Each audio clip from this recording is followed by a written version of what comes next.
Urea వాడకం double అయిందట.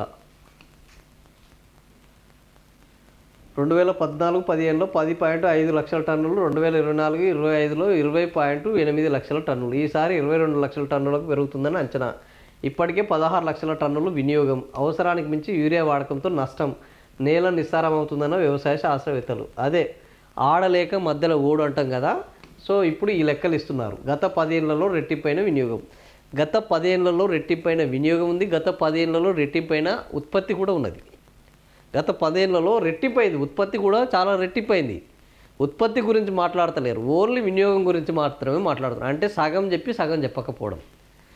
ఏంది యూరియా పెరిగింది, యూరియా ఎక్కువ వాడుతుర్రు అని చెప్పడం. గత 10 ఏళ్లలో తెలంగాణలో సాగునీటి ఆయకట్టు దాదాపు డబల్ కంటే ఎక్కువైపోయింది.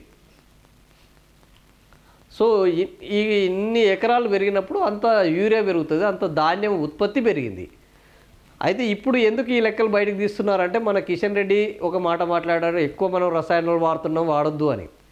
మన ఎవరు సరిపడా ఉన్నదని తుమ్మల నాగేశ్వరరావు అన్నారు. ఇప్పుడు కొత్తగా ఏంటంటే ఇక రసాయనాలు ఎక్కువ వాడుతున్నారు అని ఒక నిరుత్సాహానికి గురి చేయడము, ఈ కొరత నుంచి ప్రభుత్వం బయటపడేటందుకు ఒక కొత్త ప్లాన్ చేయడం. ఇది ఆడలేక మధ్యలో ఓడు మంగళవారం అని, ఏది మింగలేక మంగళవారం అంటారు కదా. అట్లా ఇప్పుడు యూరియాని సరఫరా చేయక యూరియా వాడకం పెరిగింది అనే కొత్త నెపం రైతుల మీద వేస్తున్నారు. యూరియా నెపం ఎందుకు ఒక రైతు వాడతాడు? యూరియా తన పంటను తాను ఎందుకు చేజేతులారా నాశనం చేసుకుంటాడు? తన గిట్టుబాటు ధర రాకుండా యూరియా వేసి ఎందుకు పండిస్తాడు? రైతుకు అంత సోయి లేకుండా రైతు ఈరోజే వ్యవసాయం చేస్తున్నాడా? రైతుకు పంట గురించి ఈరోజే తెలియకుండా పోయిందా అని అంటే వాటికి సమాధానం చెప్పరు.